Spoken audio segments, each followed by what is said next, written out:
നമ്മുടെ കേരളത്തിന്റെ സാമ്പത്തിക സ്ഥിതി വ്യക്തമാക്കുന്ന ധവളപത്രം സർക്കാർ പുറത്തിറക്കുന്ന ദിവസമാണ്. ഇന്നിപ്പോൾ രാവിലെ 8 മണിക്ക് മന്ത്രിസഭാ യോഗം ചേരുന്നുണ്ട്. ഈ യോഗം ധവളപത്രത്തിന് അംഗീകാരം നൽകും.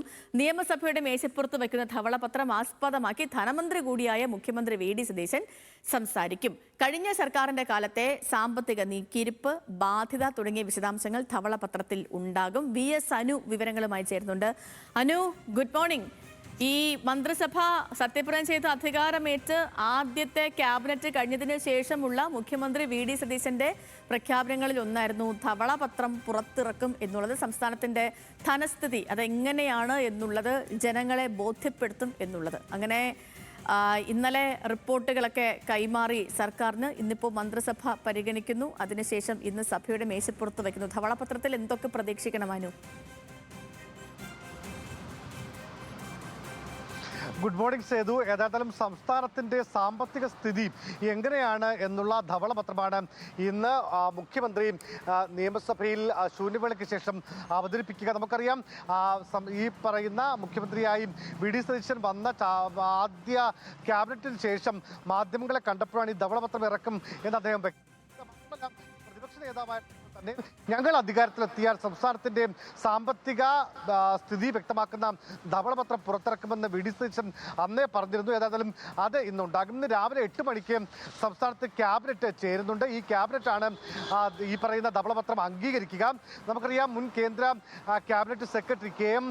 ചന്ദ്രശേഖർ ആണ് ഈ ധവളപത്ര ഇറക്കുന്ന കമ്മിറ്റിയുടെ ധനസ്ഥിതി പഠിച്ച കമ്മിറ്റിയുടെ അധ്യക്ഷൻ. അദ്ദേഹം ഉൾപ്പെടെയുള്ള സാമ്പത്തിക വിദഗ്ധരാണ് ഈ ധവളപത്രം തയ്യാറാക്കിയതും അത് ഇന്നലെയാണ് സർക്കാരിന് കൈമാറിയത്. അതിന്ന് രാവിലെ ക്യാബിനറ്റ് പരിശോധിച്ച് അംഗീകരിച്ച ശേഷം ഇന്ന് നിയമസഭയുടെ മേശപ്പുറത്ത് വയ്ക്കും.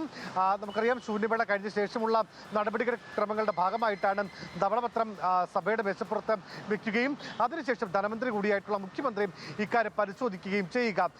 മറ്റൊരു പ്രധാനപ്പെട്ട കാര്യം, ഇന്ന് ഈ ക്യാബിനറ്റ് ചേർന്ന ക്യാബിനറ്റിൽ ചില പ്രത്യേക ഒരു തീരുമാനങ്ങൾ കൂടി ഉണ്ടാകുമെന്ന് നമുക്ക് ചില സൂചനകൾ ലഭിക്കുന്നുണ്ട്. ഒന്ന്, സംസ്ഥാനത്തെ നെൽ കർഷകരുടെ പ്രശ്നമാണ്. അത് രണ്ടാം വിളവെടുപ്പ് കഴിഞ്ഞതിന് ശേഷം 4 മാസമായിട്ട് അവർക്ക് ഈ നെല്ല് നൽകിയതിൻ്റെ പണം നൽകിയിട്ടില്ല. അതായത് നെല്ല് സംഭരിച്ചതിൻ്റെ തുക സംസ്ഥാന സർക്കാർ ഇതുവരെയ്ക്കും നൽകിയിട്ടില്ല.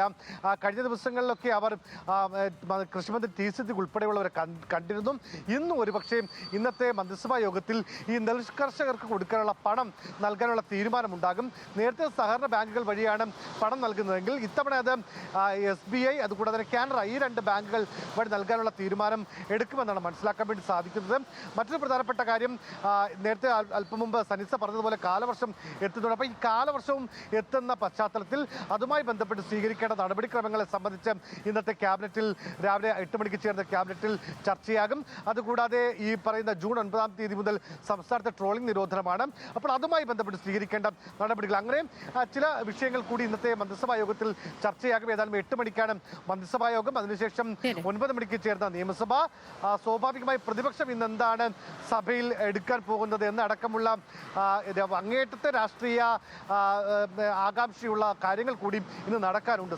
നിശ്ചയമായും അനു, കാരണം കഴിഞ്ഞ ദിവസത്തെ ആദ്യത്തെ ദിവസം സഭ ചേർന്ന ആദ്യത്തെ ദിവസത്തെ അടിയന്തര പ്രമേയമൊക്കെ കൊണ്ടുവന്നിരുന്നല്ലോ പ്രതിപക്ഷം. പക്ഷെ അതിന് അനുമതിയൊക്കെ നിഷേധിച്ചു. പക്ഷെ അന്ന് നല്ല ചർച്ചയൊക്കെ നടന്നിരുന്നു.